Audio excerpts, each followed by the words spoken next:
So we ended our Celebrity Equinox cruise in Europe, in Barcelona, Spain. We're gonna talk about what was our experience like at the hotel and in Barcelona. We're gonna talk about that today. So when you get off of the Celebrity Equinox at the port, there are plenty of taxis. Do not worry about getting a taxi. Do not worry even if the line was long. The line was long, but it took about 20 minutes. They're plentiful, no issues whatsoever. We stayed at the Marriott La Meridien right off of Las Ramblas, and very easy to get to. We were actually able to check in. We had 2 rooms and we were able to check in one of the rooms early. Then they texted us when the second room was ready. So that was fantastic. They will hold your bags if your room is not ready. We got there at 9:30 in the morning. And so we didn't have any issues. They do have great security. So if that is a concern of yours, they have security inside and outside the hotel door. So that was fantastic. Probably one of the biggest pros besides the location, and we'll talk about La Rambla location, which is why we stayed there, is we wanted walking distance to those areas, and it is right there, was the customer service was fantastic, like 10 out of 10. Even if they gave you advice about where to go eat, about what to do, what not to do. If you had a larger euro, like I had a couple hundred euros, they broke them down into smaller euros for you so that you didn't have to worry about giving more during a very touristy area with pickpocketing. You could give more in an exact change. So that was fantastic. It had a beautiful red staircase, kind of carpeted staircase to the rooms, very easy to walk. Also had elevators, so it was accessible. The 2 rooms we had, air conditioning was fantastic. American approved air conditioning. So if that's important to you, this would be a hotel you might want to consider. Very large, spacious bathrooms. One of the rooms had a tub. One of them had a walk-in shower. So that was great. Had a Keurig, it had tea, all of that was provided with great tea choices as well. Had a robe, it had a safe. Each room had 2 twin beds. So if you're not aware, Europe does not really have the big spacious beds necessarily that we're used to in America. So each room had 2 twin beds, more than adequate for what we needed. Beautiful lobby. It had coffee, fresh pastries, fruit, juice, coffee, everything available in the morning and in the afternoon as well. So that kind of thing was, as far as we were concerned, always available from what we could perceive. And then another convenient thing is there was a taxi stand right outside the hotel. So if you want to go to other places, like we went to the Sagrada Familia later that day, which is about a 20-minute taxi ride, the taxi stand was right there. We had 0 wait time to get a taxi for that or for the airport the next day. So that was really convenient. If you're finding this helpful at all, if you could please give me a like and subscribe, it really helps move my channel forward. Thank you. So again, we wanted to be close to La Rambla. And so that is a very touristy area, but it has kind of that, I guess what you would think about for Barcelona. It has a lot of shops and restaurants and different areas to do. We went to the wax museum, which we had never really gone to a wax museum before. And so it was just kind of fun. We wanted to pass some time. So the kids really enjoyed it. Had a very kind of cool entrance, you're immersed in it, if you will. Famous sculptures. The theming was fantastic. So if you have kids that really like Star Wars, even politics, Game of Thrones, horror movies, kind of all those pop culture things, the theming was awesome.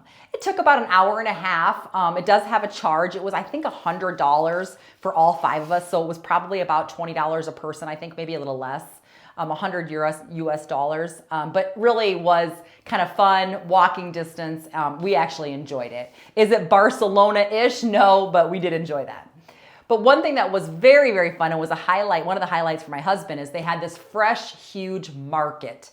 And in this huge open air, in a building, like it's open to the air, but you do walk into a building, it had fresh meat, fresh cheese, fresh fruit, candy. And we did enjoy some candy that some were alcohol infused and some were not. We'll talk about that more. We did all try some of those. And seafood, large and small fish and seafood that I've never seen before, certainly not in a market. And so all those kind of things were there. And that was really fun to walk through. And they also had, if you wanted to have lunch there, you could have lunch there as well. We went on the strip. We went to the Amapala Bakery and Cafe, and we had a croissant and pastries and coffee and a cappuccino. And so that was really nice.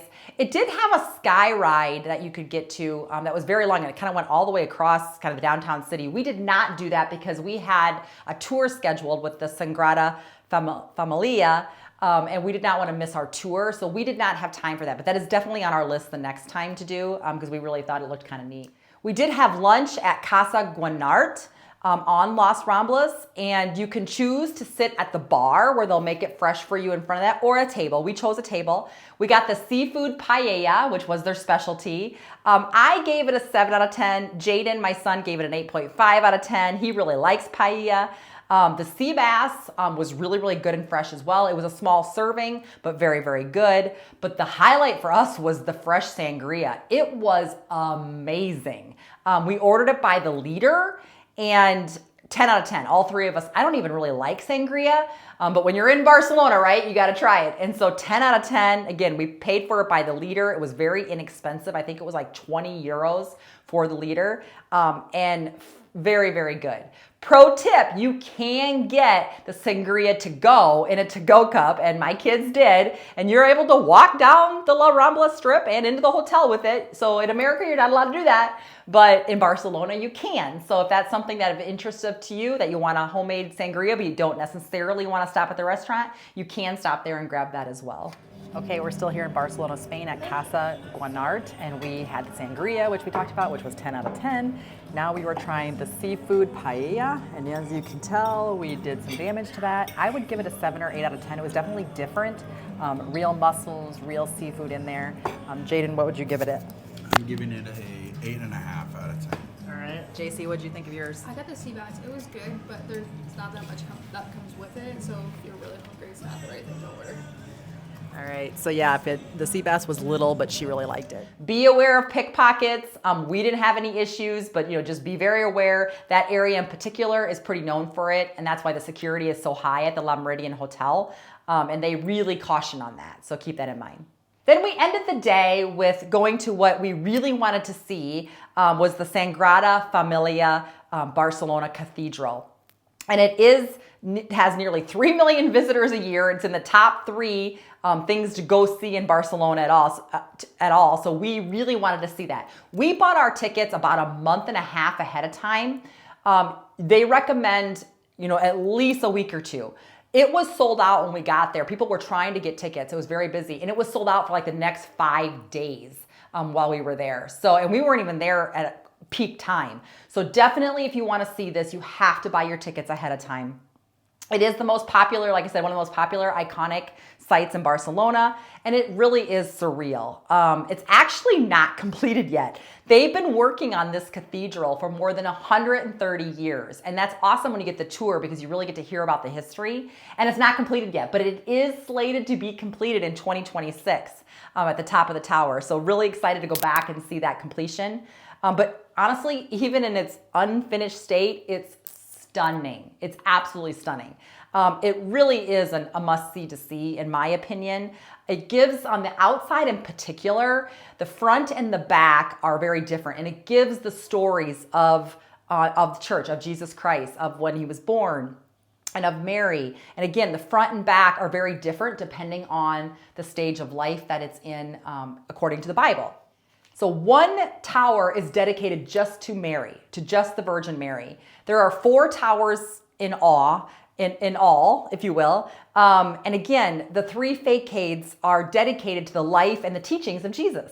There was the Nativity, there is the Passion, and Glory. And so the 12 bell towers represent the 12 apostles. And it's just gorgeous. Like I said, listening to the stories and all the intricate design of the outside of the cathedral is breathtaking. Then when you go inside, it's all colors and stained glass windows. And there's stories about where the sun hits and how the stained glass window does that as well.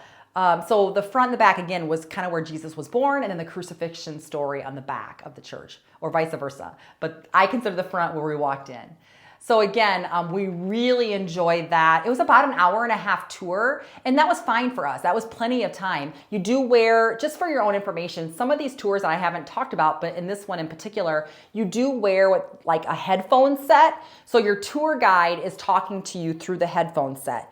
If you have an auditory issue with that, that may be a concern. Like my husband actually has a little bit of an auditory issue with that, and so he had to kind of take it off and in because the noise bothered him. It didn't bother any of us. Me and our kids did fine with it. We were able to hear the stories, and you could kind of walk around and still hear it, which was really nice. So again, we loved it. Hopefully you found this helpful. One little pro tip: we flew out of the Barcelona airport, and just to keep in mind, that was the first time we've flown out of that airport. There are actually 2 checkpoints for your passport, and you'll go through the one checkpoint, which you think is your final kind of gate, I guess, of checkpoint, and you'll see all the restaurants and food and things like that.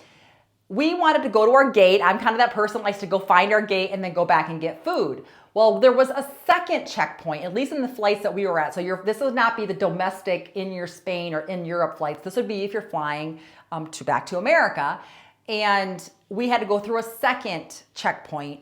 And there really is very limited food and drink at that second checkpoint.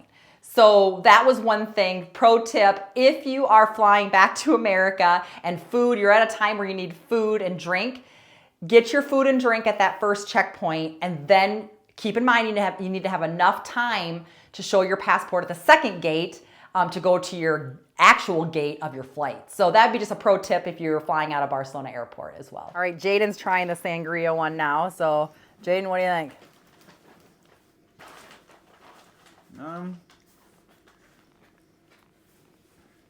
8 out of 10. The orange one I think is better. All right, what's the orange flavor? Do you know? Remember? Like, it's just called Mandarin or something. So the Mandarin is a 9 out of 10. And JC and I really like the sangria. All right, now I have orange and JC has peach.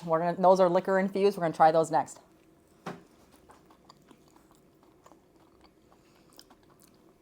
That's good. This one is really good too. I like the sangria better. We're gonna trade here. So I'm gonna try the peach. That's really good. I like that one better. Yeah, so the peach one. Now, do you like sangria or peach one better? Sangria. Sangria, I think I agree. The sangria was 10 out of 10. We had a non-liquor infused homemade candy, and Jackson had that one. The orange one. He got the orange one. What do you think? It's honestly not that good. Not that good. I'd give it a 6 out of 10. 6 out of 10. So the liquor ones are better. Hopefully you found this helpful. If you did, please give me a like and subscribe. It really helps move my channel forward, and we'll talk soon.